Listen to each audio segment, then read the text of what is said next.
संघानां रसानां छंदसामपि मंगलानां च कर्तारौ वंदे वाणी विनायकौ।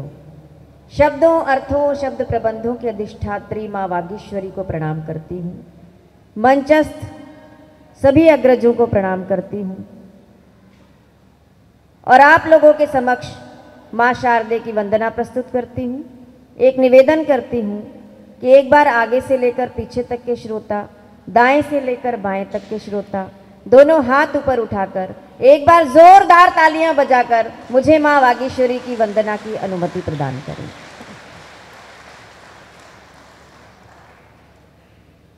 चंद्रवदन मधुर हसन कमल दल विहारिणी, चंद्रवदन मधुर हसन कमल दल विहारिणी, शुभ्रवदन शुक्लवसन विमला हंसवाहिनी, चंद्रवदन मधुर हसन कमल दल विहारिणी, दिव्या भव्या आदिशक्ति सत्य नित्य ज्ञान बुद्धि काव्य रूप रस की स्रोत भाव्या मन भाविनी, चंद्रवदन मधुर हसन कमल दल विहारिणी, महादेवी वाक्देवी सुर नर सुर सेवी आनंद रूप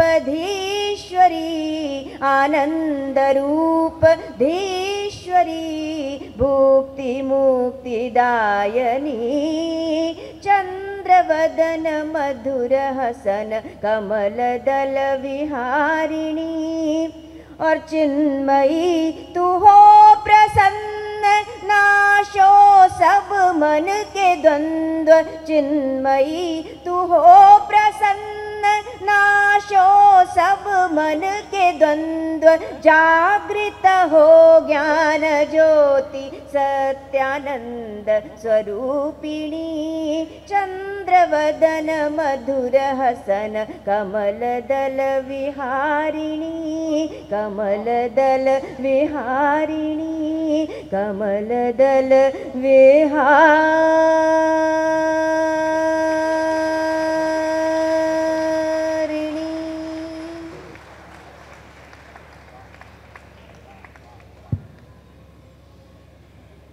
मुझसे अभी कमलेश ने कहा कि भाई साहब एक कमी मुझे दिख रही है, अभी मंच के अध्यक्ष के नाम की घोषणा नहीं हुई है। तो मैंने कहा कि यद्यपि ये घोषणा नहीं हुई है, लेकिन माननीय विधायिका महोदया के पार्श्व में बैठे हुए अशोक जी की उपस्थिति अपने आप में इस बात की उद्घोषणा है कि कवि सम्मेलन के मंच को उसका अध्यक्ष मिल गया। तो अध्यक्ष महोदय ने, अभी प्रारंभ में मेरी बात हो रही थी, यहाँ आते समय हम दोनों साथ आ रहे थे, तो उन्होंने कहा था, मैंने कहा था भाई साहब आज अध्यक्षता तो आपको ही करनी है, हम सब लोगों के बीच में आप सबसे बड़े हैं, मंच के अध्यक्ष आप होंगे। तो उन्होंने एक भाव प्रकट किया था और मुझे अच्छा लगा। नीरज जी पिछले दिनों हमेशा कवि सम्मेलन के अध्यक्ष होते थे, लेकिन पिछले दिनों उन्होंने एक परंपरा शुरू की, अध्यक्ष के रूप में वो एक उद्बोधन दिया करते थे और उसके बाद अंत में कवि के रूप में संबोधन दिया करते थे। तो अध्यक्ष के का साथ दो चीज़ें जुड़ जाती थीं, प्रारंभिक उद्बोधन अध्यक्ष के नाम और अंतिम चक्र का अंतिम संबोधन अध्यक्ष के नाम। ये बात, इस परंपरा को जो मैंने दिल्ली में देखी, आज भी जारी रखना चाहूँगा। लेकिन अभी अभी मैंने कविता से एक बात की, जो मित्र आ रहे हैं बड़े सम्मान के साथ, कृपया उनको, मुझे लग रहा है कि कुछ महत्वपूर्ण लोग हैं, तो अक्सर ऐसा होता है कवि का नाम बुला दिया जाता है और उस समय उसकी दृष्टि उन लोगों पर चली जाती है जिनके कारण कवि सम्मेलन का वैभव तो बढ़ रहा है, लेकिन कुछ व्यवधान जैसी चीज़ उत्पन्न हो रही है। मेरा निवेदन है, जो कार्य लगे हैं व्यवस्था में, वो सम्मानित व्यक्तियों को अपने स्थान पर बैठा दें, वो लोग बैठ जाएं तो हम आश्वस्त हो जाएं। हमारी स्वस्थि और आश्वस्ति किस तरह से आपके हलचल पर निर्भर करती है, ये हमारी स्थिति देख करके कृपया अपने स्थान पर बैठ जाएं। और मैंने कविता से कहा, प्रायः सरस्वती वंदना के बाद काव्य चक्र प्रारंभ हो जाता है, लेकिन भारतीय शब्द के 3 अर्थ हुआ करते हैं। भारती का एक अर्थ सरस्वती है, भारती का एक अर्थ हिंदी है और भारती का एक अर्थ भारत माँ है। क्यों ना आज भारतीय शब्द अपनी समग्रता के साथ व्यंजित हो। 4 पंक्तियां मैं हिंदी के लिए पढ़ता हूं और उसके बाद मैं सरिता को बुलाता हूं कि वो भारत वंदना अपनी प्रारंभ में पढ़े। काव्य पाठ वो अपना काव्य चक्र आने पर करेगी, अपना नंबर आने पर करेगी, लेकिन भारत वंदना, सरस्वती वंदना हो गई, हिंदी की वंदना की 4 पंक्तियां मैं पढ़ता हूं, भारत वंदना कविता करेगी और फिर अध्यक्ष महोदय अध्यक्षीय उद्बोधन देंगे। तदुपरांत युवा पीढ़ी के एक वर्चस्वी रचनाकार के साथ जो संभवतः इस मंच पर पहली बार आया है, मैं भी उसे पहली बार सुनने का आनंद प्राप्त करूंगा। इस कवि सम्मेलन को आगे बढ़ाना होगा तो वो पंक्तियां सुन ले जो हिंदी के लिए कही गई, जिसका विकल्प ही नहीं कहीं। आज हम बड़े गौरव के साथ कह सकते हैं, जिसका विकल्प ही नहीं कहीं, जिसका संकल्प निराला है और जिसमें शीतलता भारतेंदु की है, दिनकर की ज्वाला है। जिसका विकल्प ही नहीं कहीं, जिसका संकल्प निराला है, जिसमें शीतलता भारतेंदु की है, दिनकर की ज्वाला है, जो संकल्पों की गायत्री, कर्तव्यों की कालिंदी है, हम हाथ उठाकर कहते हैं वो हिंदी है, वो हिंदी है, वो हिंदी है, वो हिंदी है। और प्रिय सरिता को, प्रिय कविता को भारत वंदना के लिए बुला रहा हूँ और आप सबको ये 4 पंक्तियाँ सुना रहा हूँ। आप यूँ समझ लीजिए कि वंदना के बीच में एक चीख जो भारत के गली मोहल्लों से आती हुई इस इटावा के मंच पे अपने को रेखांकित कराना चाहती है। सैकड़ों लानत जलालत अपने सर पे ढो रहा था, कुल बदन पे गहरे गहरे जख्म लेकर रो रहा था, और जिसकी तुम तालीम की बरकत के दावे कर रहे हो, कल वो हिंदुस्तान एक ढाबे पे बर्तन धो रहा था। कल वो हिंदुस्तान एक ढाबे पे बर्तन धो रहा था। ढाबे पर बर्तन धोने वाले उस हिंदुस्तान की और एवरेस्ट पर तिरंगे के साए में लहराते खड़े हिंदुस्तान की, दोनों की भावनाओं को लेकर एक कविता हमारे बीच में है जो अपने आप में कविता है।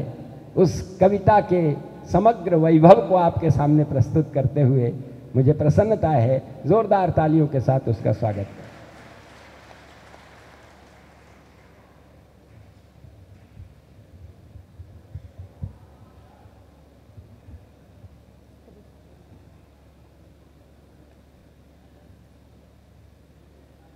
माँ बागेश्वरी की वंदना हुई है।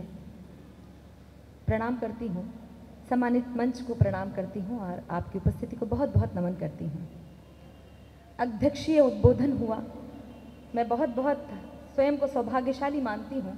ऐसा लग रहा था कि काव्य का कोई निर्झर गलगल करता हुआ हमारे बीच में बह रहा है और हमारे जैसे तमाम कविता के विद्यार्थी आचमन करके पुण्य लाभ ले रहे हैं। मैं उनकी उपस्थिति को बहुत नमन करती हूँ, उनके भाषा सौष्ठव को बहुत प्रणाम करती हूँ। मुझे आदेश हुआ है माँ भारती की वंदना का। मैं वंदना की कुछ पंक्तियाँ आप तक पहुँचा रही हूँ। आप उम्मीद करती हूँ कि आपका भरपूर स्नेह और आशीर्वाद मुझे मिलेगा। मैं प्रस्तुत कर रही हूँ।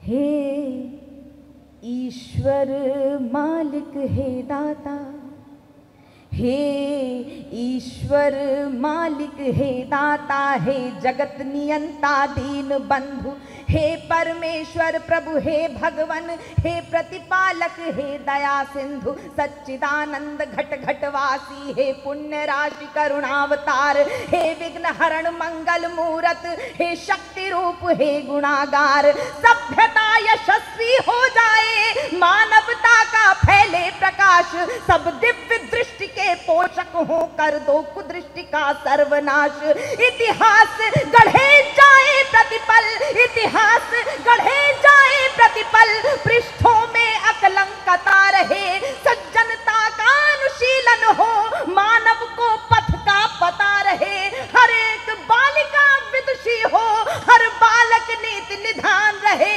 फहराए तिरंगा अंबर तक, माँ का धानी परिधान रहे, कविता कविता कविता चाहेगी धरती पर, कविता चाहेगी धरती पर, संस्कृतियों का सम्मान रहे, जब तक सूरज चंदा चमके तब तक ये हिंदुस्तान रहे। भाई बहुत अच्छा कविता, वाह वाह वाह। सुपुनीता होकर मनोवृत्ति उत्तुंग शिखर स्पर्श करे। कोरोना काल है, ईश्वर से कामना कर रही हूं, सुनेगा। सुपुनीता होकर मनोवृत्ति उत्तुंग शिखर स्पर्श करे, गुण श्रेष्ठ प्रस्फुटित हो इतने, सम्यक हो क्रांति विमर्श करे, उत्फुल्ल रहे हर एक व्यक्ति पर परम सरलता बनी रहे, शब्दों की अपनी गरिमा हो, अविराम तरलता बनी रहे, हे त्रिभुवन के पथु नायक, हे त्रिभुवन के पथु नायक, आपदा प्रबंधन के स्वामी, हम विनत भाव कर बद्ध खड़े हैं सर्वेश्वर अंतर्यामी, हे नाथ सनात करो सबको, जन जन हो जाए निर्विकार, विप्लवी घोष विध्वंस मिटे, खोलो सबके हित मोक्ष द्वार, नित नव किस लय विकसित प्रसून, अति स्वर्णिम सुखद विहान रहे, भ्रमरों का जिस पर झूम झूम अनुगुंजित मधुरिम गान रहे, आरती भारती की उतरे, अर्पित तन मन धन प्राण रहे, जब तक सूरज चंदा चमके तब तक ये हिंदुस्तान, तब तक ये हिंदुस्तान रहे। वंदना की अंतिम पंक्तियां आप तक जाती हैं, आप अपने इष्ट को प्रणाम कीजिएगा। अंतिम पंक्तियां भजाती हैं, सुनेगा।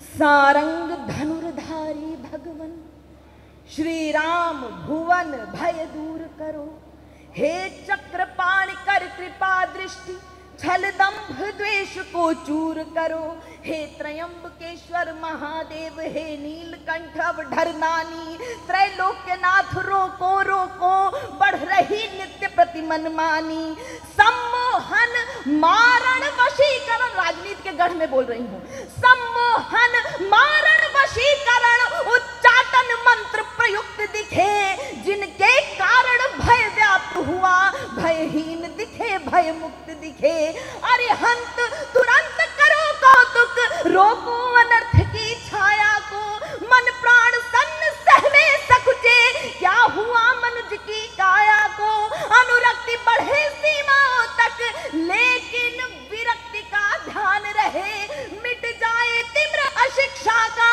भाषित शिक्षा का दान रहे, मानव अर्पित हो राष्ट्र हेतु, पूजित युग युग अभिमान रहे, जब तक सूरज चंदा चमके तब तक ये हिंदुस्तान रहे। बहुत बहुत आभार।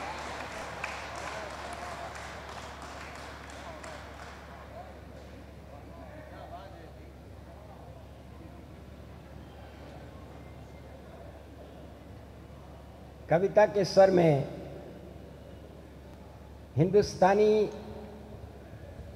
बस बस ठीक है, संस्कृत की श्री और शक्ति झलक रही थी। मैं महत्वपूर्ण लोगों को आते हुए और जाते हुए देख रहा था। बहुत पुराना शेर याद आ गया, कुछ धूल भी उड़ती है जब काफिला चलता है, लेकिन काफिले को पता नहीं होता कि उसके चलने पर उठने वाली धूल कितने लोगों की आंखों में किरकिराहट घोल जाती है। मुझे ऐसा लगता है आपके मंच के माध्यम से मैं सारे अधिकारियों से और सारे विशिष्ट व्यक्तित्वों से निवेदन करना चाहता हूं, इस मंच को आगे भी संयोजक होंगे, पाठक जी जैसे लोग भी संयोजक मिलेंगे और भी लोग संयोजन करेंगे, जिलाधिकारी से लेकर के मंत्री तक यहां आएंगे। कृपया इस मोह से मुक्त हो जाइए कि कोई बहुत बड़ा व्यक्ति आकर सरस्वती के सामने पुष्प अर्पित कर देगा तो आप कृतार्थ हो जाएंगे। अगर उसके पास मां के चरणों में बैठने के लिए 15 मिनट नहीं है तो कृपया उसको आप आमंत्रण मत दीजिए। आपको लगता है 15 मिनट, इससे ज़्यादा नहीं चाहते हम, सरस्वती वंदना हो जाए, अध्यक्ष का अभिवंदन हो जाए, अभिभाषण हो जाए, एक कविता सुन ले कोई, फिर चला जाए, कोई फर्क नहीं पड़ता। प्रदर्शनी आपका स्थल है, लेकिन हम प्रदर्शन करने के लिए नहीं आए हैं। हमने ये जो 50 और 60 वर्षों तक सरस्वती के चरणों में बैठकर साधना की है, उसका दर्शन लेकर के हम आपके पास आए हैं। और जब आप अपनी विशिष्टता के मोह में अपने दर्शन देकर के चले जाते हैं तो क्षमा कीजिएगा, सरस्वती के पुजारी होने के नाते आशीर्वाद देने का मन नहीं करता, शाप तो दे नहीं सकते। आइए, मैं माननीय विधायिका हमारी जो विधायक महोदया हैं, जितनी देर बैठी मैं जानता हूं उनको भी कहीं जाना होगा, मैं बिल्कुल नहीं रोकूंगा, वो जाएं, पाठक जी और मंच के लोग उनको सम्मान के साथ जब वो जाएं तब ले जाएं उनको, लेकिन वो बैठी पूरी श्रद्धा के साथ बैठी, और जब तक बैठे, जितना उनके पास समय हो, उस समय उनके बैठने से हम गौरवान्वित हुए। मुख्य अतिथि के संबोधन ने हमें लाभान्वित किया, और अब पता चलेगा कि अध्यक्ष क्या होता है। अध्यक्ष शब्द 2 शब्दों से मिलकर के बना है, एक अधि, एक अक्ष। अक्ष व्यंजना से दृष्टि को कहते हैं, और अधि का मतलब होता है भीतर, जिसकी अंतर्दृष्टि खुली हो, जो गहराई तक देख सके, जो सबसे ऊंचाई पर प्रतिष्ठित हो, वो अध्यक्ष होने के काबिल है। और आज के अध्यक्ष को प्रणाम करते हुए मैं इतना ही कह सकता हूं, न सर झुका के जिए हम, न मुंह छिपा के जिए, सितमगरों की नजर से नजर मिला के जिए। अब एक रात अगर कम जिए तो कम ही सही, यही बहुत है कि हम मशाले जला के जिए, यही बहुत है कि हम मशाले जला के जिए। अशोक चक्रधर एक व्यक्ति का नाम नहीं है, वो शब्द साधना की जागृत मशाल का नाम है। अशोक चक्र अपने आप में साहित्यिक चेतना का वह ज्योतिर्मय हस्ताक्षर है, जिसकी उपस्थिति किसी भी मंच को गौरव का प्रमाण पत्र देती है। ऐसे अध्यक्ष को प्रणाम करते हुए मैं संबोधन देने के लिए बुला रहा हूं। आप जोरदार तालियों से स्वागत करें अशोक चक्र।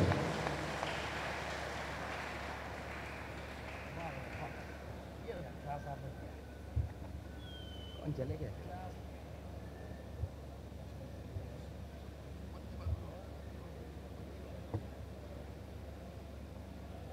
परम आदरणीय वाजपेयी जी,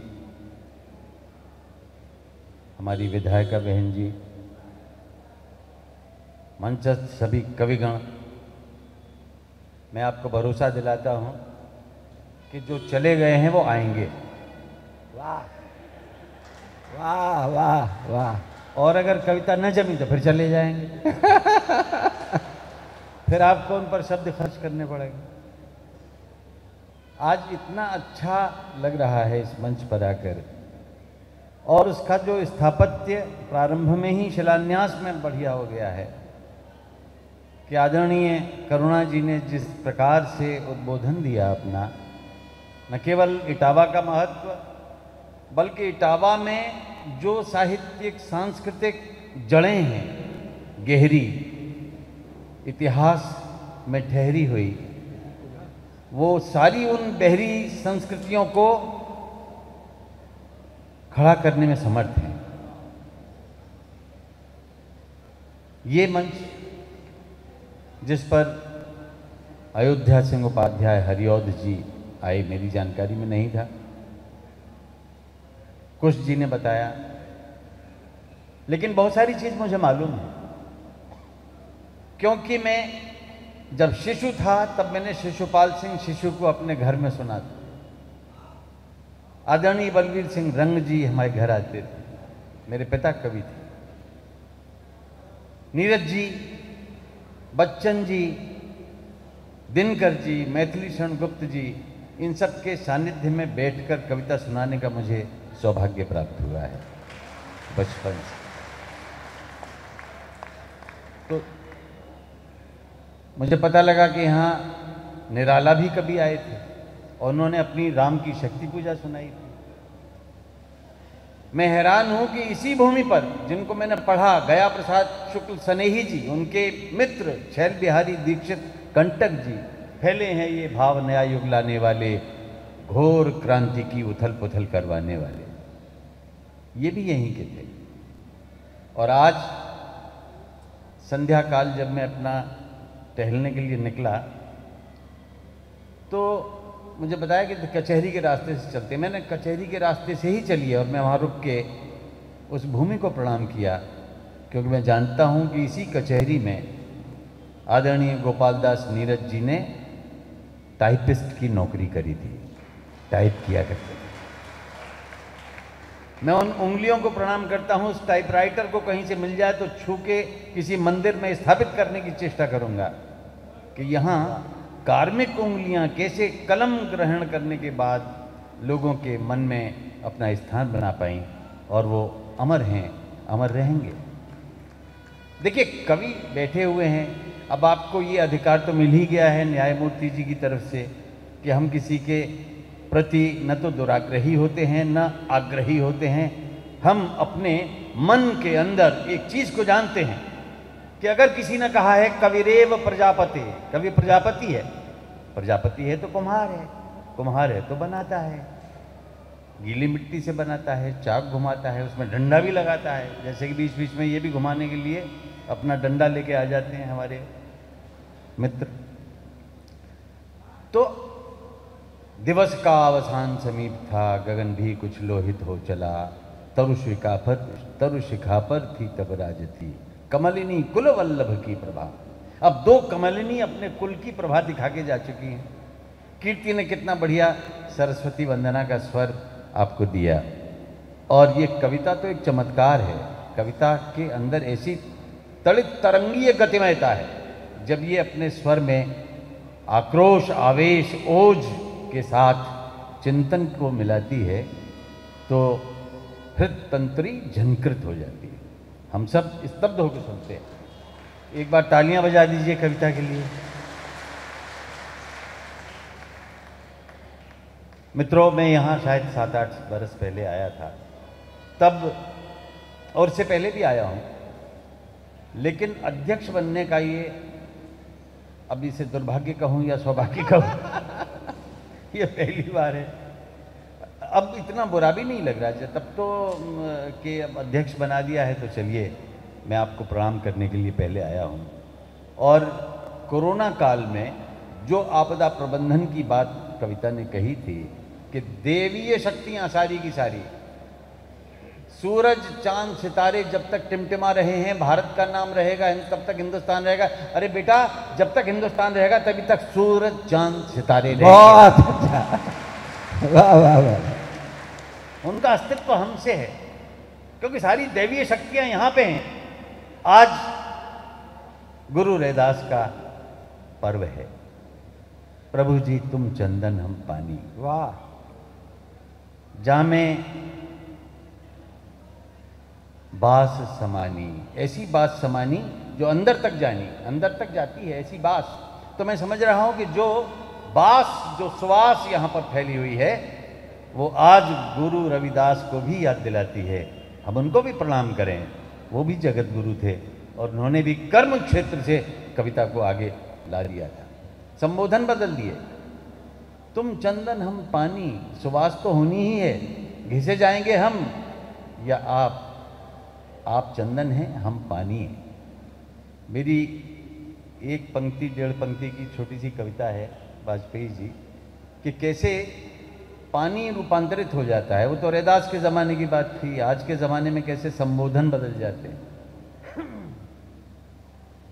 तुम भी जल थे हम भी जल थे, तुम भी जल थे हम भी जल थे, इतने घुले मिले थे कि एक दूसरे से जलते न थे।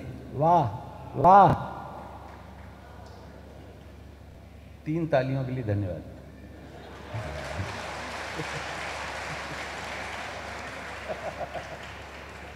समझिएगा, तुम भी जल थे हम भी जल थे, इतने घुले मिले थे कि एक दूसरे से जलते न थे।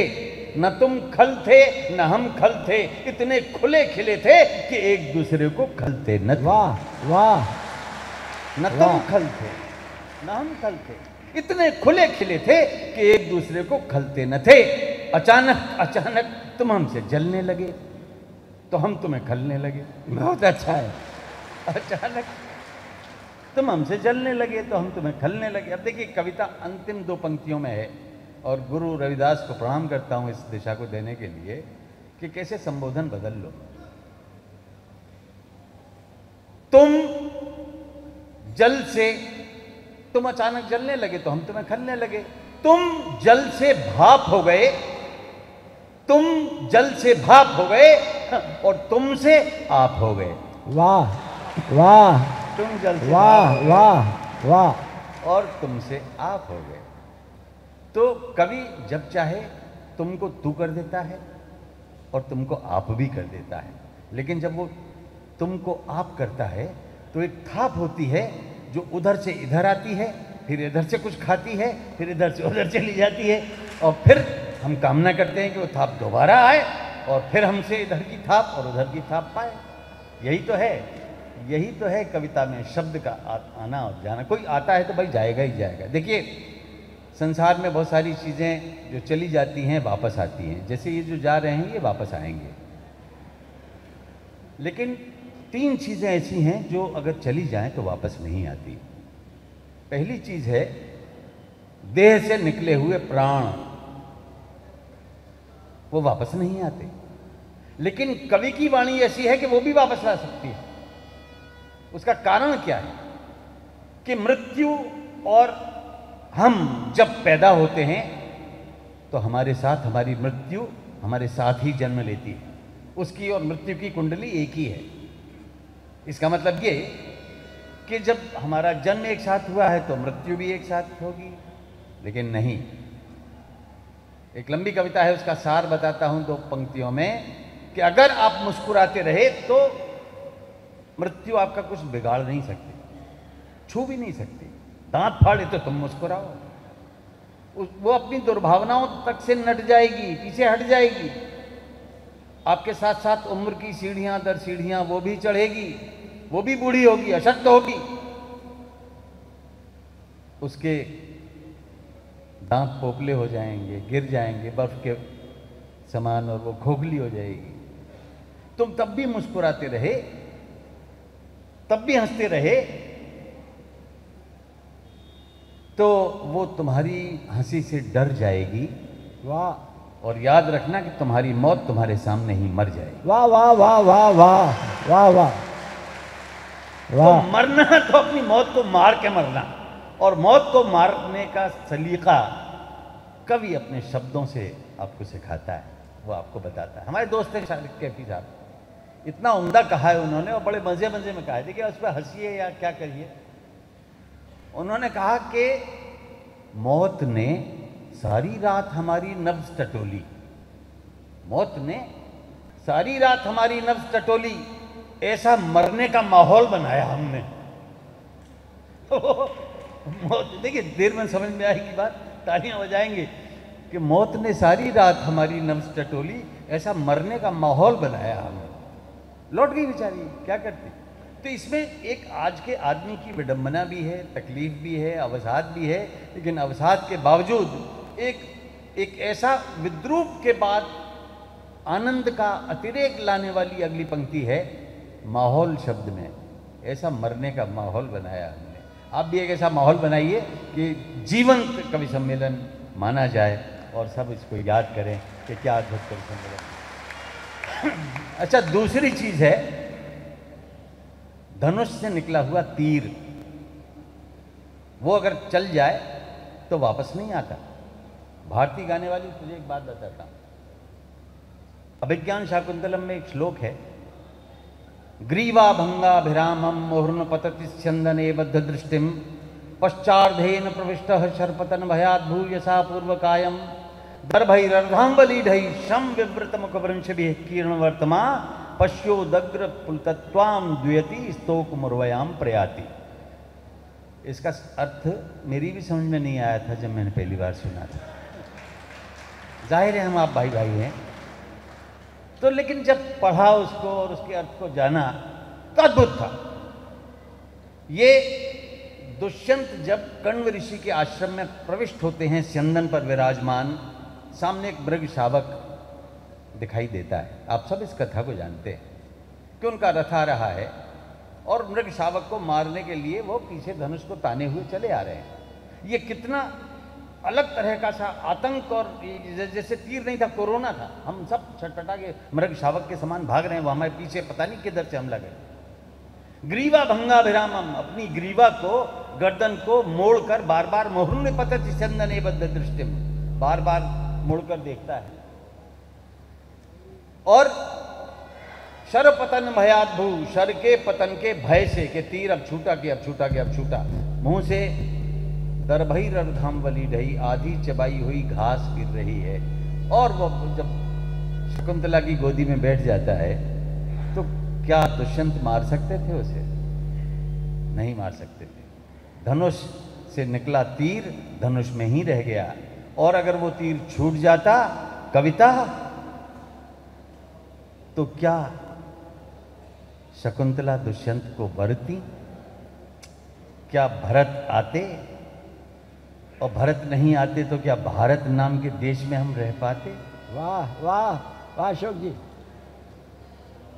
तो धनुष को रखो लेकिन तीर को संभाल के रखो। और इसी तरह तीसरी चीज है जो निकल जाए मुंह से तो वापस नहीं आती, वो है मुंह से निकला हुआ शब्द। शब्द अगर निकल गया तो वापस नहीं आएगा। वही शब्द किसी के मन में उतर सकता है और उसी शब्द के कारण कोई मन से उतर सकता है। वाह। तो दोस्तों, हम सब लोग बैठे हुए हैं, मेरे शब्द शब्द नहीं हैं, डूबते को सहारे के तिनके हैं, और मेरे भी कहाँ हैं वो शब्द, पता नहीं किन किन के हैं। आपके हैं, उनके हैं, इनके हैं, इनके हैं, इनके हैं, जिनके हैं। लो मैं भी तुम्हें दूंगा गिन गिन के, अगर हो सकोगे थोड़ी देर इनके। मेरे शब्द शब्द नहीं हैं, डूबते को सहारे के तिनके हैं। और अपनी वाणी को विराम देने से पहले अभी हिंदी की वंदना हुई। मैं ये मानता हूँ कि हिंदी, उर्दू हमारी जो भाषाएं हैं जिनमें मुशायरे और कवि सम्मेलन की परंपरा है, ये सद्भावना है, और हिंदी सद्भावना का पर्यायवाची है। गूंजे गगन में, महके पवन में, हर एक मन में सद्भावना। वाह वाह वाह वाह बेटा सर वाजपेयी। गूंजे गगन में, महके पवन में, हर एक मन में सद्भावना। मौसम की बाहें, दिशा और राहें, सब हमसे चाहें सद्भावना। वाह वाह वाह वाह वाह। घर की हिफाजत, पड़ोसी की चाहत, हर एक दिल को राहत तभी तो मिले। हटे सब अंधेरा, ये कोहरा घनेरा, समुज्ज्वल सवेरा तभी तो मिले। जब हर हृदय में, पराजय विजय में, हिंदी की लय में, उर्दू की लय में, हो साधना, गूंजे गगन में, महके पवन में, हर एक मन में सद्भावना, हर एक मन में सद्भावना। हमारा देश सबसे युवा देश है, इस समय सर्वाधिक युवा हमारे देश में है। समय की रवानी, फतेह की कहानी, धरा स्वाभिमानी जवानी से है। ये गरिमा का पानी, ये गौरव निशानी, सुखी जिंदगानी जवानी से है। मधुर बोल बोले, युवा मन की होले, मिलन द्वार खोले, संभावना, गूंजे गगन में, महके पवन में, हर एक मन में सद्भावना। अंत में कहूँगा कि हमें जिसने बख्शा भविष्यत का नक्शा, आपकी नगरी ने, इटावा ने बख्शा, यहाँ आने वाले कवियों ने बख्शा, साहित्य के सृजनकर्ताओं ने बख्शा। हमें जिसने बख्शा भविष्यत का नक्शा, समय को सुरक्षा उसी से मिली। वाह। कभी कम न होती, कभी जो न सोती, दिए की वो ज्योति उसी से मिली। नफरत थमेगी, मोहब्बत रमेगी, ये धरती बनेगी दिव्यांगना, गूंजे गगन में, महके पवन में, हर एक मन में सद्भावना, हर एक मन में